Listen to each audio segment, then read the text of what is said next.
रंगों के त्योहार होली को लेकर देश भर में धूम मची हुई है। एक तरफ तो काशी के घाटों पर होली के रंग देखे जा रहे हैं, तो वहीं दूसरी तरफ रंगों से बाजार भी गुलजार नजर आ रहे हैं। लखनऊ की मार्केट रंगों और अलग अलग तरह की पिचकारियों से सजी हुई है, लेकिन कोरोना ने इस बार दुकानदारों की रंगत फीकी कर दी है। ये खास रिपोर्ट देखिए।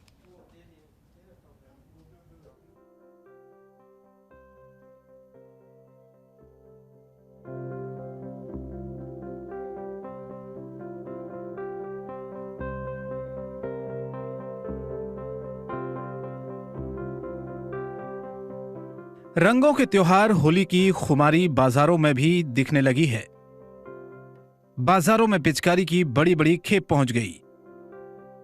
शहर के प्रमुख बाजारों में दुकानदारों ने इस बार चाइनीज पिचकारियों से ज्यादा देसी पिचकारियों को महत्व दिया है। होली का त्योहार आते ही मार्केट में रंगों और पिचकारियों की दुकान सजने लगती है।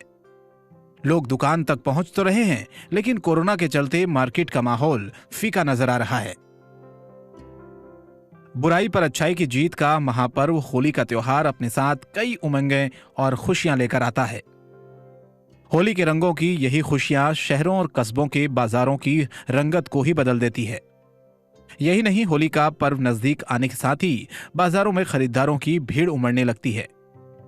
लेकिन कोरोना संक्रमण ने इस बार लखनऊ के बाजारों में होली की रंगत को फीका कर दिया है। पिछले साल लगाया था, दुकानदारी हो रही थी। इस समय कुछ भी कोरोना की वजह से कोई भी दुकानदारी नहीं हो रही। ग्राहक मार्केट में दिख रहे हैं? नहीं दिख रहे हैं, बहुत सन्नाटा हुआ है। बहुत सन्नाटा है। इतना माल आपने लगा रखा है, क्या लग रहा है? इतना माल लगाया, अभी पूंजी भी नहीं आई है, बहुत ही पैसा फंसा हुआ है, बहुत ही सन्नाटा है। एक तरफ तो होली की खुशी, दूसरी तरफ कोरोना संक्रमण का डर। कोरोना की दूसरी लहर का कहर भी जमकर बरस रहा है, तो लोगों को होली की खुशियां भी मनानी है। रंगों से सजे बाजारों में लोग पहुंच तो रहे हैं, लेकिन सावधानी के साथ। बच्चों को जिस तरह से पता है कि हमारा फेस्टिवल है और ये हमारा हिंदू धर्म का बहुत बड़ा फेस्टिवल, ये चीज़ों की जानकारी हम अच्छी देते हैं, तो उसमें से कोरोना भी है, उसकी भी जानकारी देना बहुत ज़रूरी है। बच्चे खेलें क्योंकि हमारा फेस्टिवल है, उसको मनाएं, मगर बहुत एहतियात से मनाएं। उनको अच्छे से समझा दें कि इधर उधर ना भागें, ज़्यादा किसी को टच ना करें और अपना त्यौहार भी अच्छे से सुरक्षित से शांति से मनाएं। किसी का दिन भी नहीं खराब हो और कोरोना से भी बचें। तो यही कहना है कि होली खेलें, पर आप एक दूसरे से गले ना मिलकर ही खेलें तो ही अच्छा है, दूरी ही बनाए रहें। कोरोना के माहौल में लोग होली को मनाने के लिए तैयार हैं और साथ ही सभी एक दूसरे को हिदायत भी दे रहे हैं। होली सावधानी पूर्वक खेलें, कोरोना संक्रमण ज्यादा न फैले, इसके लिहाज से प्रशासन ने भी इंतजाम पूरे कर लिए हैं। जनतंत्र टीवी के लिए लखनऊ से संजय जायसवाल की रिपोर्ट। वहीं कानपुर में कार्डियोलॉजी अस्पताल के आईसीयू में अचानक आग लग गई। आग लगने के बाद अस्पताल परिसर में हड़कंप मच गया। मरीजों को आनन फानन में खिड़की तोड़कर बेड समेत बाहर निकाला गया। वहीं जानकारी मिलते ही संबंधित थाने की पुलिस और फायर ब्रिगेड मौके पर पहुंची। दमकल की गाड़ियां कड़ी मशक्कत के बाद आग पर काबू पाती हुई नजर आई। हालांकि आग लगने का कारण अभी तक साफ नहीं हो पाया। हॉस्पिटल मैनेजमेंट का दावा है कि ग्राउंड और फर्स्ट फ्लोर के शीशे तोड़ सारे मरीजों को बाहर निकाल लिया गया था। अस्पताल से 138 मरीजों को दूसरी जगह शिफ्ट किया गया है। वहीं आईसीयू में भर्ती 2 मरीजों की मौत हो गई। वहीं इस मामले में सीएम योगी ने संज्ञान लिया। मुख्यमंत्री ने जिला प्रशासन को निर्देश दिए कि घायलों का इलाज कराएं और घटना की जांच कर रिपोर्ट दें, जिसके लिए एक जांच टीम गठित की गई है। बता दें कि कानपुर के स्वरूप नगर थाना क्षेत्र स्थित कार्डियोलॉजी बड़ा सरकारी अस्पताल है। यहाँ कोरोना का भी इलाज बीच में चल रहा था। यहाँ कानपुर देहात और आसपास के इलाकों से बड़ी संख्या में दिल के मरीज ऑपरेशन और इलाज के लिए आते हैं। हृदय रोग संस्थान के आईसीयू में लगी भीषण आग, दमकल की गाड़ियों ने इस आग पर काबू पा लिया और मरीजों को बेड सहित बाहर निकाला गया।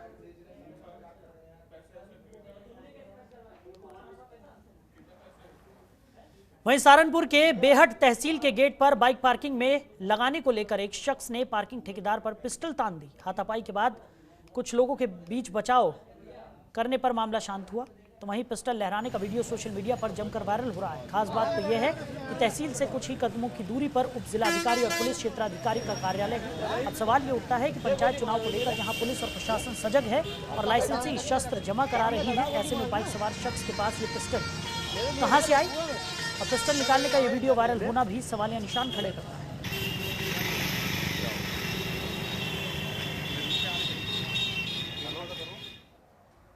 वहीं उत्तर प्रदेश के पंचायती चुनाव आते ही जहां गांव में छोटे से छोटा नेता एक्टिव हो जाता है, तो वहीं इस चुनाव के मायने देखते हुए सभी राजनीतिक दल एक्शन मोड में भी आ गए हैं। अब उत्तर प्रदेश के आने वाले विधानसभा चुनाव के माहौल को भांपने के लिए पंचायत चुनाव को एक आधार माना जाता है और इस चुनाव की नींव में किस नेता ने कितना मसाला भरा है, जानने के लिए ये खास रिपोर्ट देखिए।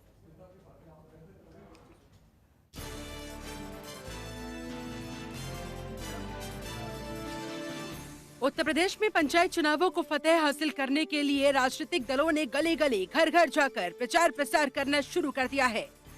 वहीं कांग्रेस ने भी उत्तर प्रदेश में 30 साल बाद जिला पंचायत में अपने समर्थित प्रत्याशी उतारने के लिए ताल ठोकी है। कांग्रेस पार्टी अपने जिला पंचायत सदस्यों को पूरी तरह से 30 वर्ष के बाद मजबूती से और एलानिया लड़ाएगी। भारतीय जनता पार्टी की नाकामयाबियां, इनके भ्रष्टाचार, डीजल के, पेट्रोल के, गैस सिलेंडर के बढ़े हुए दाम, किसानों की घटती आय और ऊपर से लगातार खाद के बढ़ते दाम को कांग्रेस पार्टी के लोग जन जन तक पहुंचाएंगे। 30 वर्ष जब से कांग्रेस पार्टी सत्ता में नहीं है, यहाँ पर आने वाली सारी पार्टियां उत्तर प्रदेश के साथ धोखा देती रहीं, विकास को रोकती रहीं, वोट लेकर अपने काम करती रही, जनता का काम भूल गई। कांग्रेस पार्टी इस प्रचार प्रसार के साथ मजबूती से जिला पंचायत चुनाव लड़ने जाएगी और भारतीय जनता पार्टी के अहंकार को तोड़ कर आएगी। बीजेपी अपने 4 साल के कार्यों को लेकर जनता के बीच पंचायत चुनाव में जा रही है और लोगों को पार्टी के प्रति जागरूक कर रही है। बीजेपी प्रवक्ता हरीश चंद्र श्रीवास्तव ने कहा, पिछले 4 सालों में बीजेपी ने सभी क्षेत्रों में काम किया है। भारतीय जनता पार्टी के सम्मानित प्रदेश संगठन के मार्गदर्शन में प्रदेश संगठन के पदाधिकारी, विधायक, सांसद, बोर्ड आयोगों के चेयरमैन, माननीय मंत्रीगण, सब लोग जनता से निरंतर संपर्क और संवाद कर रहे हैं। आदरणीय योगी जी की सरकार की जो 4 साल के काम हैं, जो उपलब्धियां हैं, वो बता रहे हैं।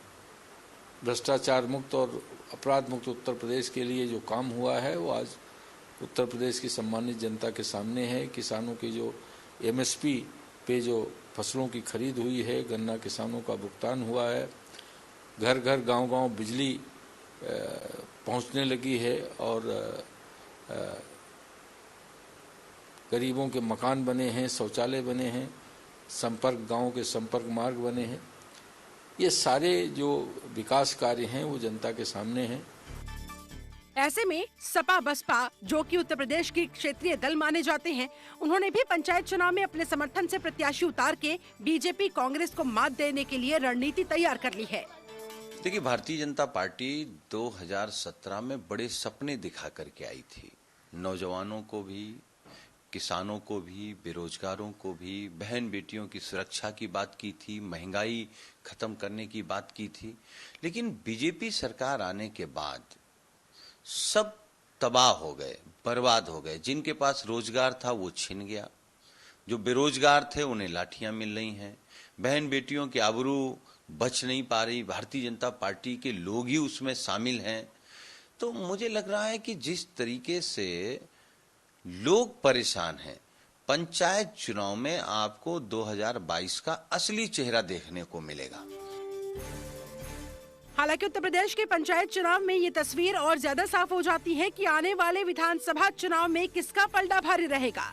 बहरहाल सभी राजनीतिक दलों ने जितायु प्रत्याशियों को सहेजना शुरू कर दिया है। अब ऐसे में देखना ये होगा कि पंचायत चुनाव में पलड़ा किसका भारी रहता है। लखनऊ से जनतंत्र टीवी के लिए रामानुज भट्ट की रिपोर्ट। खबरों के निष्पक्ष विश्लेषण के लिए सब्सक्राइब करें Jantantra TV and press the bell icon. Never miss any update.